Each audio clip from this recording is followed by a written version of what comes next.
Hello and welcome to channel. आज बात करेंगे रेड ब्लड सेल्स की यानी आरबीसीज की, जो नॉन न्यूक्लिएटेड फॉर्म एलिमेंट्स होते हैं ब्लड में। रेड ब्लड सेल्स को इरिथ्रोसाइट्स भी बोलते हैं। तो इरिथ्रोसाइट टर्म को ब्रेक करें तो इरिथ्रोस का मतलब है रेड और साइट्स का मतलब है सेल्स। अब आरबीसी का कलर रेड क्यों है? क्योंकि इनमें कलरिंग पिगमेंट प्रेजेंट होता है जिसको हीमोग्लोबिन कहते हैं।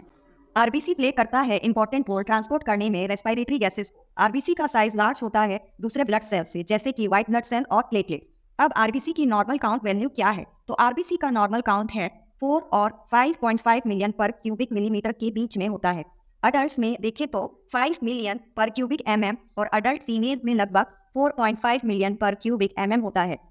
अब आरबीसी की मॉर्फोलॉजी की बात करते हैं, मतलब कि शेप कैसा होगा। नॉर्मल आरबीसी का शेप डिस्क होता है और बाइकनकेव यानी डंबल शेप का होता है। सेंट्रल पोर्शन थिनर होने के कारण और पेरिफेरी थिकर होने के कारण इसका शेप बाइकनकेव होता है, जिसका कुछ मैकेनिकल और फंक्शनल एडवांटेज होते हैं। अब एडवांटेज क्या है आरबीसी के बाइकनकेव शेप होने का? पहला, बाइकनकेव शेप हेल्प करता है इक्वल और रैपिड डिफ्यूजन ऑक्सीजन का और दूसरे सब्सटेंसेस का सेल के इंटीरियर में।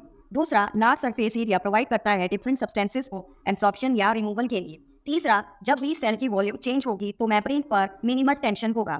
चौथा, बाइकनकेव शेप की वजह से ये आरबीसी पास होते हैं माइन्यूट कैपिलरीज के थ्रू। आरबीसी स्क्वीज इजीली होता है कैपिलरीज के थ्रू बिना डैमेज हुए। अब बात करते हैं नॉर्मल साइज की। डायमीटर होता है 7.2 म्यू। थिकनेस की बात करें तो पेरिफेरी थिकर होती है 2.2 म्यू और सेंटर से थिनर होती है 1 म्यू। यही डिफरेंस थिकनेस का बाइकनकेव शेप देता है।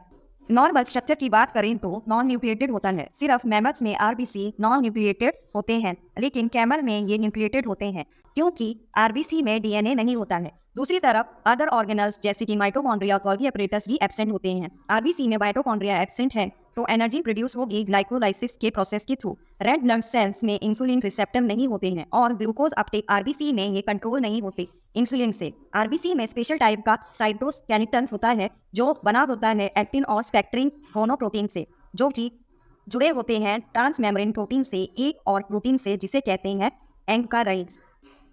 पेक्टेरिन के एब्सेंस से हेरिडिटरी स्पेरोसाइटोसिस में रिजल्ट करते हैं। इस कंडीशन में सेल डिकॉन्ड होते हैं, बाइकनकेव शेप लूज करते हैं और ग्लोबुला या स्पेरोसाइटिक बनते हैं। स्पेरोसाइट बहुत फ्रेजाइल होते हैं और इजीली रप्चर होते हैं, जिसे हीमोलाइज्ड कहते हैं हाइपोटोनिक सोल्यूशन में। आई होप ये वीडियो आपको पसंद आई होगी। लाइक करें, शेयर करें और सब्सक्राइब करें।